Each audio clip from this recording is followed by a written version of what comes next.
Ready?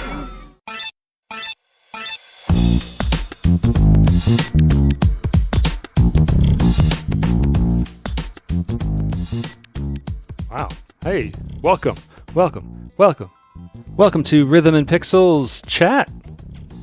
I would say I was playing games, some new games, but I totally haven't. I've been playing the New York Times crossword puzzle. I'm S rank.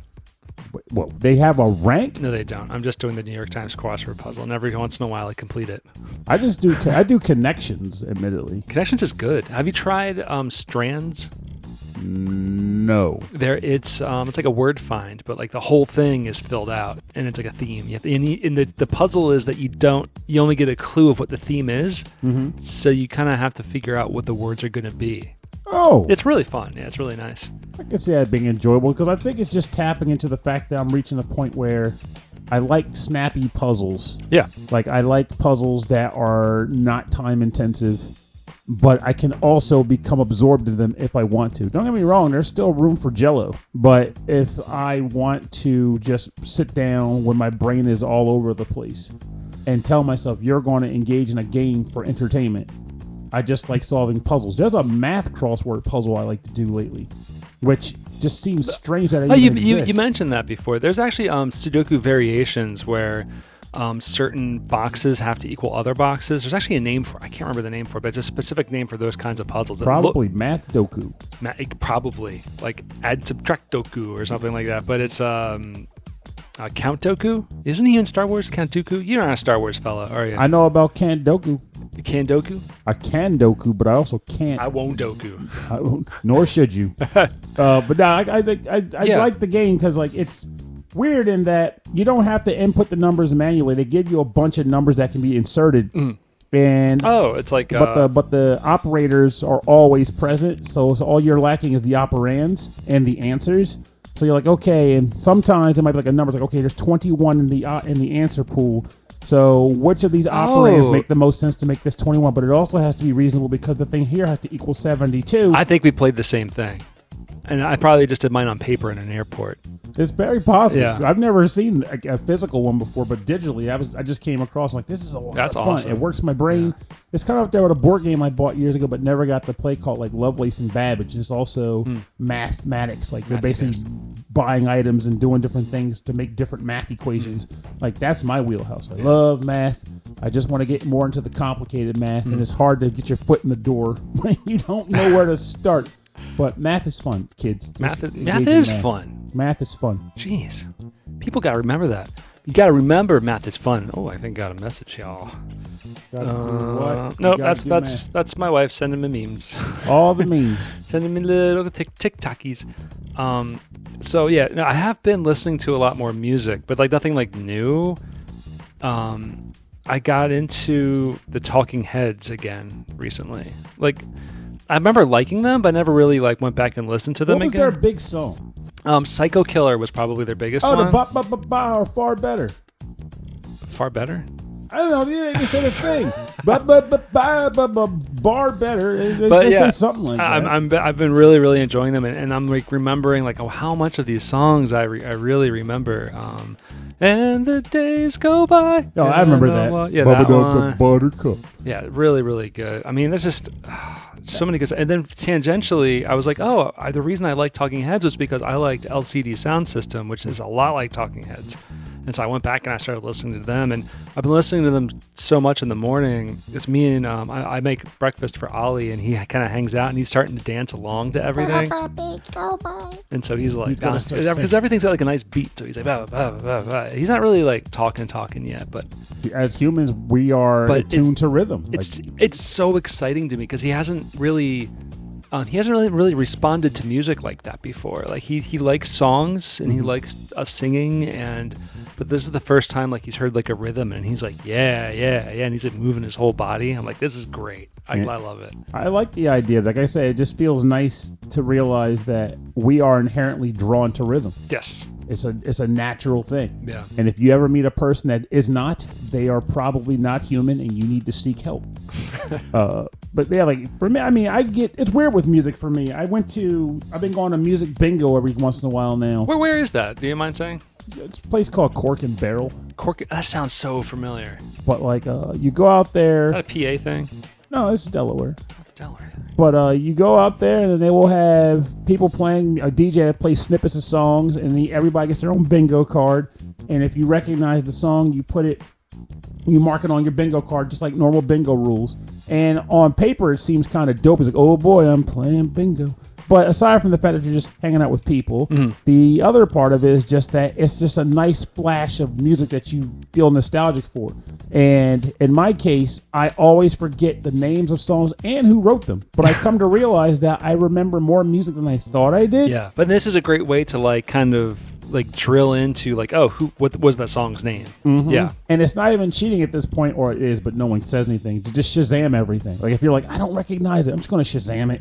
And it's like, oh, it's that song. I didn't know that's what it was called. Oh, that's right, because because the game is bingo. The game isn't trivia, so it doesn't really matter, right? Yeah. Now I have done video game music, VGM music trivia before, and I've trounced people doing that. Yeah. That was amazing. I went with 2 friends in Philly, and I wasn't expecting to do very well, but it went smashingly. Kicked the crap out of those people. It was amazing. Like, wait a minute, I know that one. It's in a Sticker Brush Symphony or whatever. Or I'm gonna be like, it's that track from Donkey Kong Country. I hit Aquatic Ambience. Yep. Aquatic Ambience. I'm gonna make my next T-shirts. I'm wearing the Tim Fallon shirt, by the way. I still gotta remember to put a request in, because I want to get the Motoi one and I think there was like one more I wanted, but the Motoi Sakuraba was the obvious choice. They're on sale. Go to rhythmandpixels.com/merch. Marketing.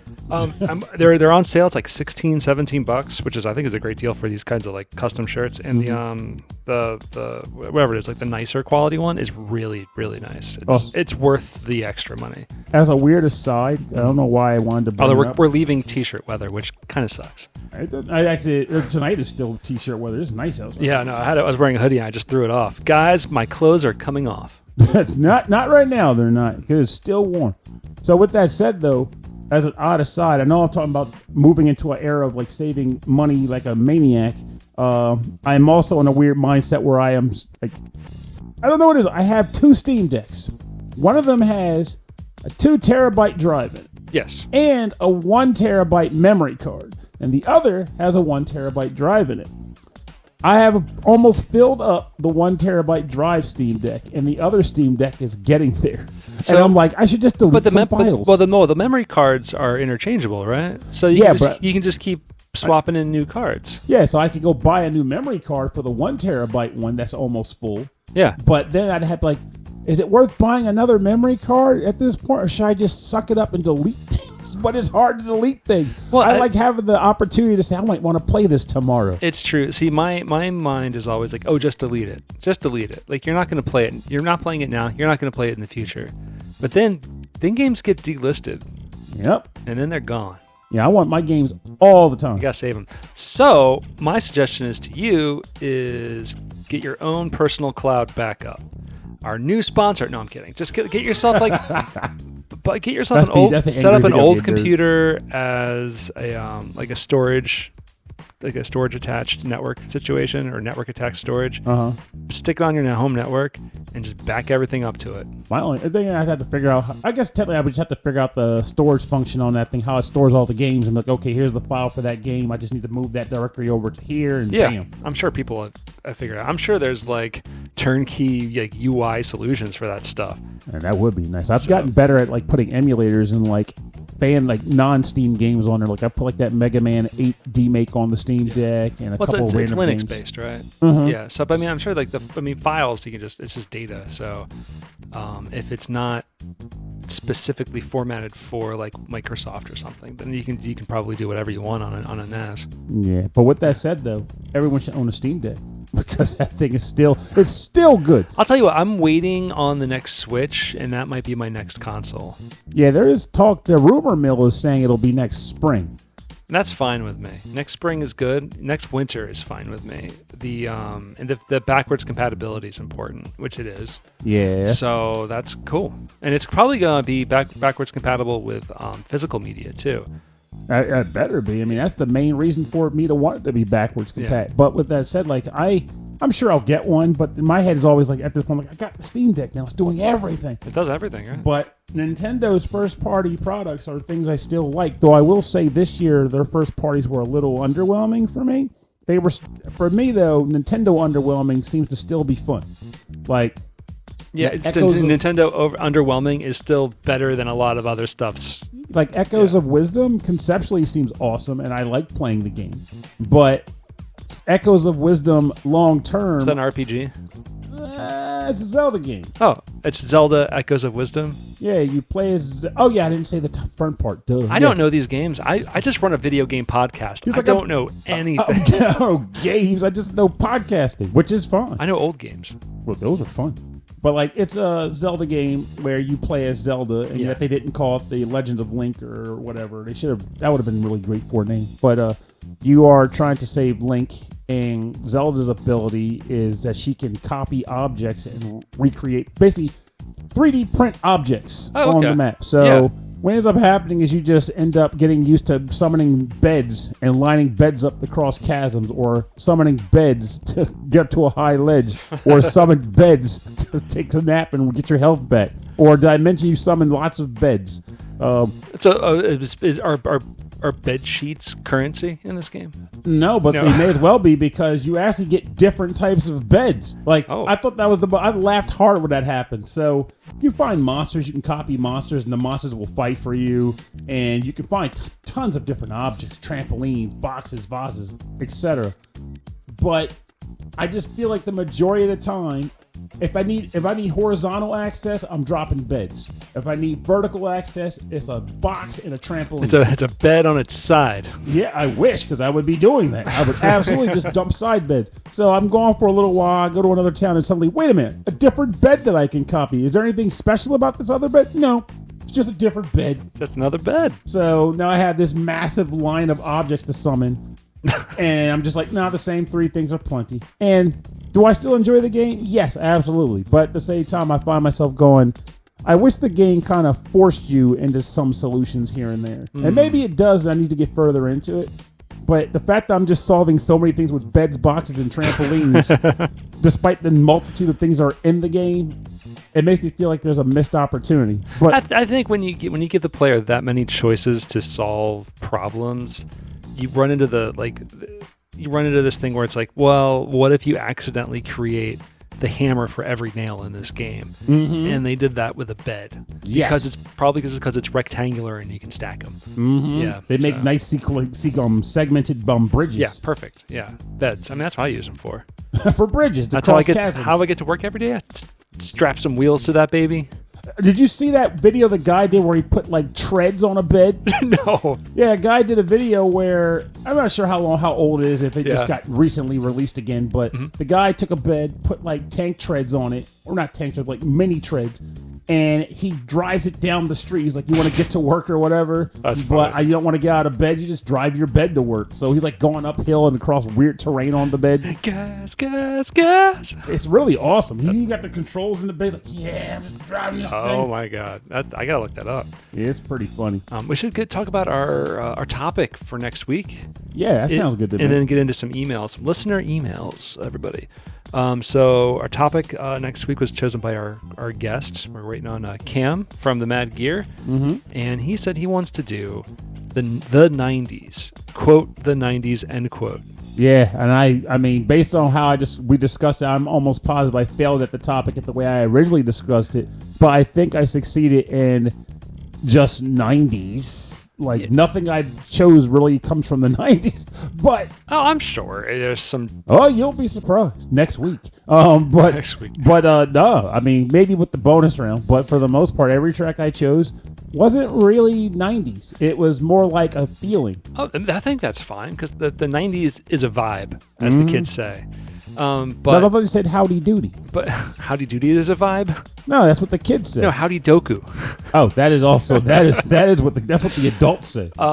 Yeah, so I realize it's going to be different for our listeners, because in the 90s, you and I were becoming teenagers and then becoming adults. Mm-hmm. So the 90s is kind of a big time for us. And then for some of our listeners, like, they were probably already adults in the 90s. Mm-hmm. And then for a lot of our listeners, they were very young. They were non-existent. So what they were playing may have been something completely different from what we were getting into in the 90s. I will say that's honestly why I get a kick out of having discussions about most influential games with people, because it really does move based on a combination of how old you were when you started playing games and just what existed when you started playing games. Yeah, what was the biggest thing at that time, right? So, like for you and I think of the 90s, I think of Sonic the Hedgehog, right? But then a lot of people are like, I think of the 90s, I think of Final Fantasy VII only. Yeah. So it's just like, it's a weird thing. It's going to be weird for everybody. And I think that comes through in some of our listener emails. We got Stephen Miller says, actually, this is just a track suggestion. This is a track suggestion from last month. Whoa. That fits this week's topic. And we're going to play some of this music. This is, hey, I'm playing the Mighty Morphin Power Rangers game, and this boss track was awesome. Here you go. It's a boss track.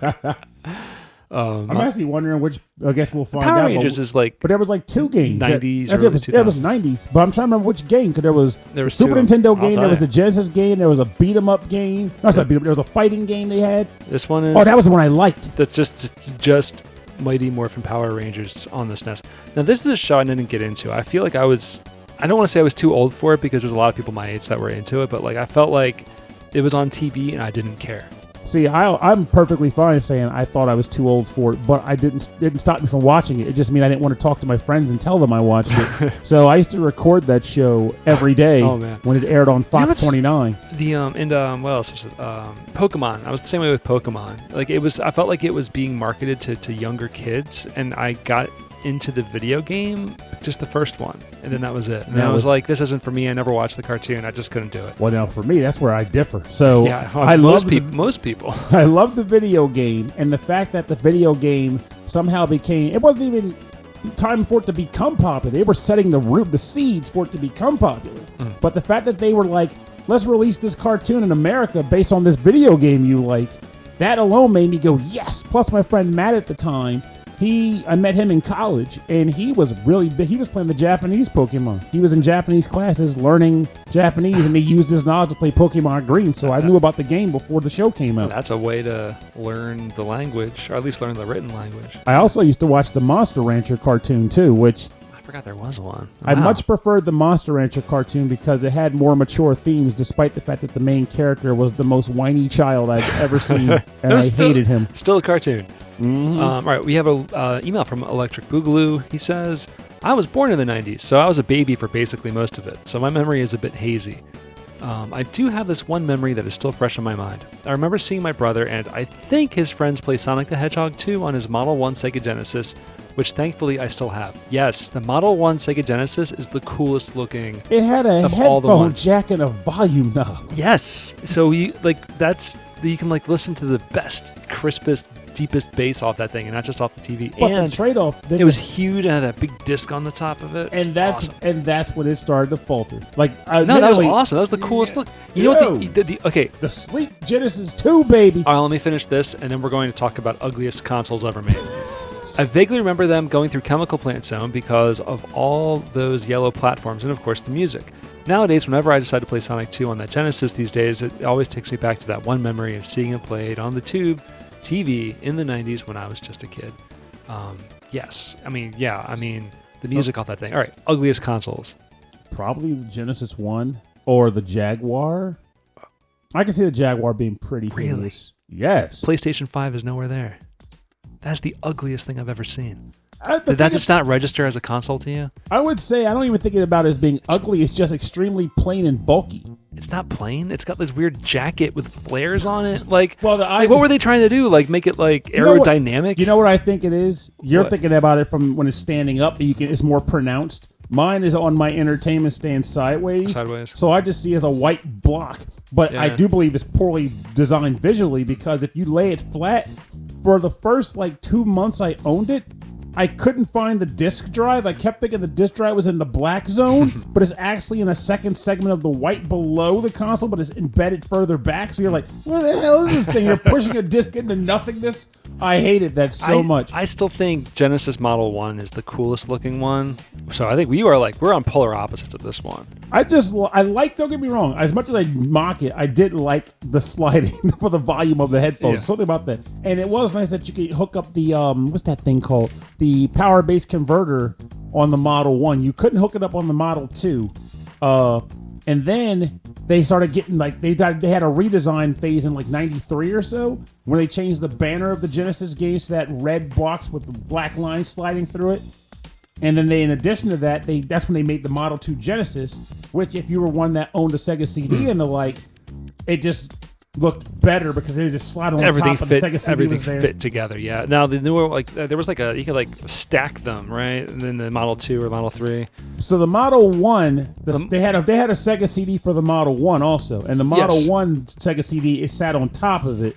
The Model 2 Sega CD, it was like a flat surface where you put the system. And that's then the CD one I remember. Right. I thought for some reason that was the first model because that's the one my friend Chris had in high school. I guess it was in the 97, 96. We were collecting retro games at the time, and that was one of the things. And he was like, "Have you seen Sewer Shark? It's crazy." That game was terrible, and we played through it too because that was all we had. The system came out. My brother got Sewer Shark that came with it, and Prize Champion. It rolled around all the way into the camp factor for us because we loved all things camp. We were Mystery Science Theater, John Waters, fanatics in high school, and that was it was just so silly and bad, and the audacity of what it was trying to do so poorly. Well, the thing is, we loved it for it. That's just funny. When it came out, I already had Captain Power. So I was familiar with the idea of video playing itself, and then you do things. But the problem is, I wasn't expecting that from the Sega CD. I was expecting an actual game. An actual game, right? Yeah. And I'm sitting there playing. It's when do I know when to turn the tunnel? He's turning through the tunnels himself. What am I doing? This game isn't even really a game. And then Prize Fighter was similar. It's you're watching a boxing match play out, and occasionally you get a button prompt. Yeah. I'm not enjoying this game, but my brother loved it. All right, so Cam is aiming for the next recording. So okay, I forgot that they're in a different time zone. Oh, yeah, they're further out there. I honestly didn't realize that. My darn self. Central Standard Time. Actually, no. Yeah, Central Time. Okay, so we got another email here. It says, Pernell, you're absolutely wrong about the Genesis. No. It's Khalid. Says, hi, Pernell, and hi, Rob. The 90s. Oh, what a subject. You might have opened up Pandora's box here. My guess is it's the decade I think the most of us remember the most vividly, right? The decade that probably feels like most of us, it was just 10 years ago. It kind of does. The decade of my teens, very emotional and full of memories. I'll try to keep it brief. I will make the distinction between the first and second half so it doesn't look like just an arbitrary list of things. Look at this is good because this kind of makes sense. The first half of the 90s, the Super Nintendo, Street Fighter 2 and all the clones that started all of I remember that era. My first point-and-click adventure, Monkey Island, igniting the love for the genre in LucasArts. Seinfeld, I never played that game. To this day, my favorite TV show and what I fall asleep to, Serenity Now. Insanity later. Insanity later. My Atari 1040 ST 16-bit home computer, my side of the Amiga/Atari war. Buying and reading game magazines to keep on top of things. Yeah, me too. Which, by the way, if you're listening to this episode, Khalid, look into that EGM compendium. Oh, that'd be awesome. It's out. Oh, it's not out, but it's kickstarted. And discovering and falling in love with metal music. I'll never forget how Dream Theater blew me away, and still do. Second half, my MS-DOS PC and the arrogance towards video game consoles that came with it. Not anymore, of course. First LAN parties. They were long, they were sleepless, and they were so much fun. The rise of a third and fourth serious competitor in the console wars and the slow demise of names like Commodore and Atari in their original form. And my first steps into the online world through BBSs, bulletin board systems. Yeah, I was really into bulletin board systems in the early 90s. We had a 2400 baud modem. Was the first one that we had. And then we eventually had a 14.4 and then a 28.8. And that felt like we got the 28.8 eventually when we had America Online and stuff. But I used the 24 to get to all the local BBSs, and I could download Lemmings, and I got the original. Eventually, got the demo of Doom that was going around everywhere. Oh, slick! Yeah. But we were so young when that stuff was coming out. And all I had America Online, and then eventually I had gotten the IRC chat. Yeah, you had to remember the phone numbers, and like these were run out of people's houses, so like they usually only had like 2 lines or maybe even just 1 line. And then I discovered that it was being run from my friend Henry, his uncle. He lived on a farm, and it was being run from his barn. Oh, that's pretty cool. Shout outs to the PC pub. All right, so good times. I could go on, but I guess that's enough. You probably have very similar experiences anyway. So have a great show and time together. Sending you guys the very best wishes from Germany. Much appreciated. Much appreciated. All right, Martyrus says, afternoon, gentlemen. First off, it's good to hear from you both on podcasts after a long hiatus. I hope things are relatively stable and sane. Sort of, things keep changing all around us. And that this new format will allow both of you to continue seeing each other, to talk shop and listen to more video game music. I like this format because the rest of the month we can just hang out and not like focus on doing this all the time. Yeah, it's more like, hey, we're a family, rather than just like, okay, get down to business. Hey, we're coworkers. Yeah, coworkers. One of my favorite. We were coworkers for some time. One of my favorite gaming moments during the 90s was Dance Dance Revolution. I have never seen an arcade machine that had a platform with 8 arrow pads and 2 bars. Music was chosen from a variety of genres, and you were the controller, stepping on the arrows in time with the screen. I'm very familiar. You don't say. As I stand next to a pad. Yeah, I was like, you're losing more space as like I make more room in this basement for my DDR setup. It was intimidating at first, getting on the platform, but after playing several times, I was hooked. I fed that game with rolls of quarters any chance I found one. I downloaded step charts and bought the soundtracks. I guess you could say I was obsessed. The 90s were a wonderful time for both arcade and console games. Signed, Martyrus from the VGM podcast. Yeah, it was 98 was when the first game came out in Japan.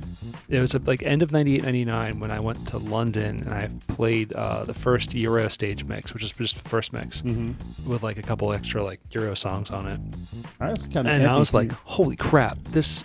Like it was just so interesting to me. I was already into like weird Japanese games, and so like this is a weird Japanese game. I'm gonna get into this, and then I came home and was just obsessed with trying to find it, trying to play because there was no console version yet, and then I found USA Mix, which is like that was their first attempt at releasing it in the States and giving it traction. But I want to say you were playing it before that.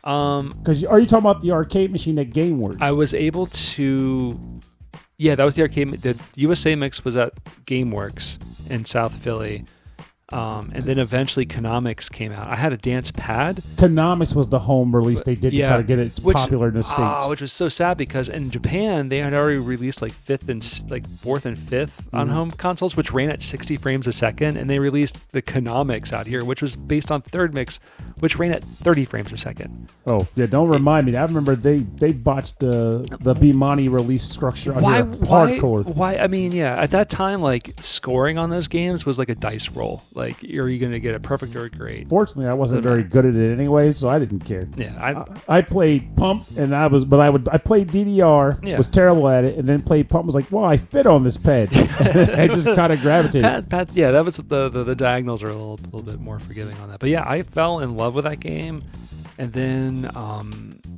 Supernova came out, and then you really couldn't find any new ones for a long time, and then arcades started to dwindle, and then I discovered ITG and customs, and then that's all I cared about. And you still use it to this very day. Yeah, and then I became hooked, and then the arcades got further and further away that had it, and then I had to give up because I was wasting so much time just traveling to play this game. So I was like, I need my life back. I have to stop it. And so I stopped until round 1 picked up. Round 1 showed up at all. Didn't you have this before round 1? No, I bought that in 2018. So pretty close because round 1 I want to say opened up in 2016. My car died on the way. 2017 is when I kind of discovered it, and I was like, oh damn! But you know what that proved to me was I didn't like DDR anymore. I like ITG and I like Pump. Yeah, DDR is not my game. The rhythms of those arrows make absolutely zero sense. Yep. I don't get it. I still don't. It's difficulty through awkwardness. And that's why I stick with my pump, though. Yeah. Even though that game also eventually becomes difficulty through obsession. Insane, but it still makes sense because the difficulties, the scaling of singles difficulty is designed to get you into doubles, and that's where the game is. Yeah, doubles is where it's at. It's fun, yeah. But then eventually it does become hit 5 arrows, 4 arrows, hold all 4 down. Oh, God. I mean, that's what ITG is right now. It's like it's brackets into foot switch into side foot switch to crossover, and it's like it's a lot. I'm not enjoying this. Or what do I do and just play streams of 16th notes for hours on end? That's all I care about. It's endurance. All right. And then our last email, it comes from Kristen, GameFan44. It's kind of a. Let me just double check if we got any more here. This is the last one we got. This is from Groupon.com. Oh, I like Groupon. That's my favorite. That's my favorite listener. That's the last email. This is from Kristen. She says, "Hello. Hope you all have been well. This topic might be a little hard for me to remember because I was so young during the 90s. I do remember having a Game Boy Pocket and 2 games I had for it, a Toy Story game and a Hello Kitty game. I can picture what they looked like, but I never beat them. In fact, I might have been lucky if I ever got past the second stage of them. Don't really remember much else from then." Time to go back. Get an emulator. Yeah, it's fun. Your fears. So, all right. Here, so hold on. Whoa! I just closed my message. I was going to ask for you, if depending on how we're on time. I want to hear about crappy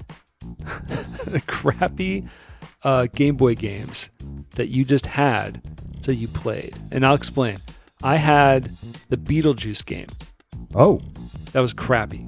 It was a side-scrolling Beetlejuice like platformer, and I played the hell out of that game. See, I feel like I got lucky. I mean, my Game Boy game, the closest somebody might call to being crappy was likely either Hyankyo Alien, which I personally thought was fantastic. That's a great game. Yeah, it is. And A Simpsons Escape from Camp Deadly, which I also ended up liking. What else did I have? But the other Simpsons licensed games weren't very good. There was the American Gladiator Simpsons game, and I did not like that very much. I forgot they did that.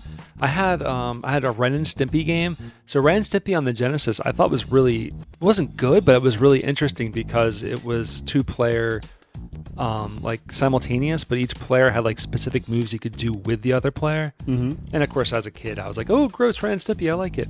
And then, but the Ren and Stimpy on the Game Boy was one of the worst platformers ever made. You can't. It's like one of those games where it's like no one play tested it. Like you can't get past the first level. So, no, sir, you didn't like it? I did not like it. No, sir. No, sir. I think it was called Martian Madness or something like that. Very close to Space Madness. Now, I remember this. I was watching a video on Castlevania: The Adventure, and that was one of my first games for the system, which I was like, I remember. Oh, that's right. I remember really liking it, but thinking it was really, really hard. He throws a fireball, and then looking at the game and realizing, oh, that's right. It's so slow, and your jump arc is it's punishing. The game is punishing, and when you're hit, you lose life and you lose your power up on your whip. The only thing you have. But you could throw fireballs. At the highest level of the whip, and that's all you got. Yeah, but once you got there, you were pretty good for a good chunk of things. Because you just keep enemies at bay. Whip. Hard. Some of the best music on the Game Boy was from those games. But yeah, I still listen to Belmont's Revenge. In fact, I think Belmont's Revenge is Darmok did an album. I think she mentioned it again recently, where there was like a whole bunch of people who collabed on a Castlevania 2 Belmont's Revenge remix album. Yeah, which was freaking awesome. So you didn't have like any other like movie like tie-in games or like cartoon tie-in games that were just really horrible? I had them, but they were all good. Like I got lucky. A lot of times it would be Nintendo Power. And I'd read the magazine, go, that looks like fun, and I'd beg my mom to get it, and eventually she'd get it for me. Or I got my games through Kool-Aid points. So Kool-Aid's not going to offer games that are bad because they got to get people to want to actually get them, right? So I was lucked out there. And then the only other games that came about were like games that maybe I got loaned by friends, or that game I found in the Concord Mall parking lot after a car ran it over. But that was Contra 3. So I was like, I can't lose. Every Game Boy game I personally acquired, I liked. Wow. Now, I do know there were crappy games, especially on the Game Boy Advance and the Game Boy Color when the floodgates for shovelware came about. Yeah, I never had a Game Boy Color. Actually, I never had How a Pocket. many Rugrats games did they have on that system? There's so many. A lot. Barbie's Horse Adventures, all the Barbie games, all the Rugrats games. Actually, I never even. I had the gray boxy one, and I never got a new one after that.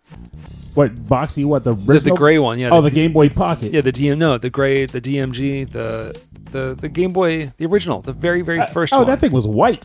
Was it white? No, well, okay, mine was gray. Yeah, the original Game Boy was totally white. No, it wasn't. You could look it up. The first Game Boy was white. The Game Boy Pocket was like silverish gray. And then, see, that is not gray. That's gray. Look at that. That's so gray. That is some whiteness. The gray is the actual frame around the screen. Yeah, that's a dark gray. This is a light gray. I mean, don't get me wrong, that's not bright white unless you look at that Game Boy. That one was totally bright white. This is a teardown. This is someone cleaning it. Like that one this Game Boy this is what mine looked like. It looked like this. I still have that too. It was like kind of grayish with like a bit of, okay, yeah, it was hand oil. I still have it. It still works, but it had that weird issue where some of the screen gets cut off eventually. But it still works. Still plays my old games, which I still have. My Kirby's Pinball Land. Oh man, this thing. That was a wonderful Christmas. That was it was like an unexpected thing. Like I just never expected that because that was my first console. Really? Yeah. Oh, that's a good one to have as your first, though. I got it for my birthday one year, and then that Christmas I got like Mega Man, Dr. Wily's Revenge, and a couple other games. Like, wow, this thing is the best thing ever. I just got to get babysat at my grandmother's house while my mom was at work. So once the Game Boy came along, I was like no longer bored over there because I had entertainment. Whereas back before the Game Boy, I was like, man, I can't wait for primetime TV. This is boring over. There's nothing to do. There's nothing to play.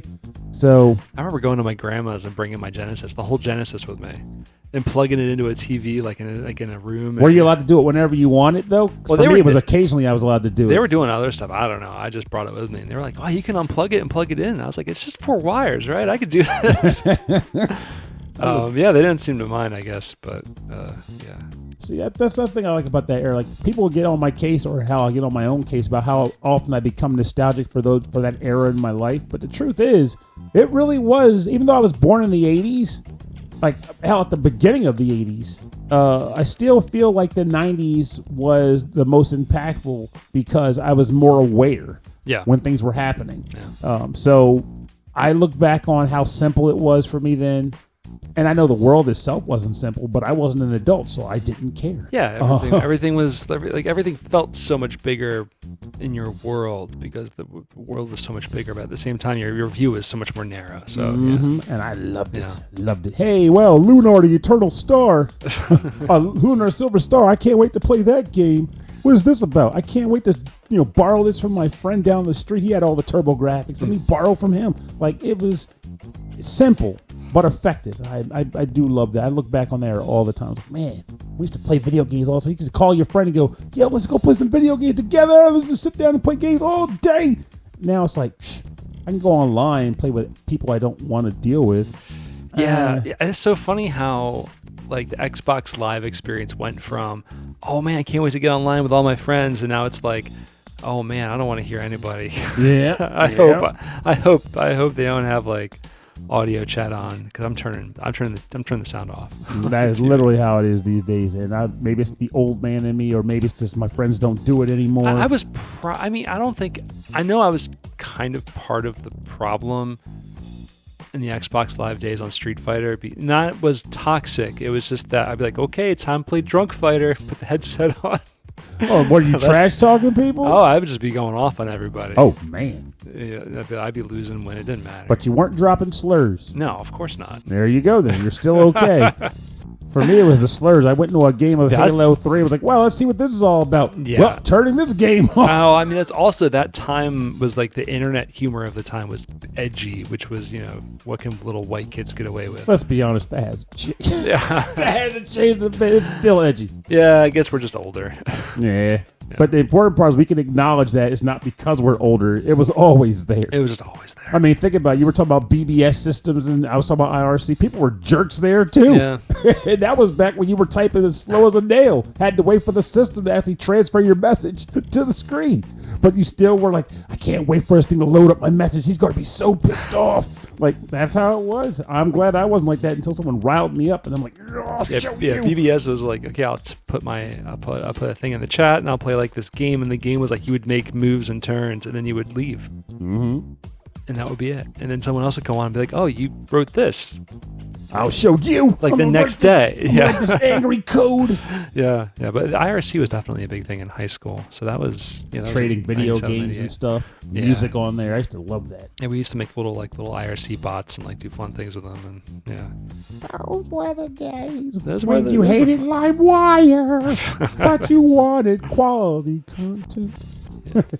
All right, so we're going to wrap up here, and we're going to see you next week when we talk about the 90s with Cameron from the Mad Gear. All right, see you soon.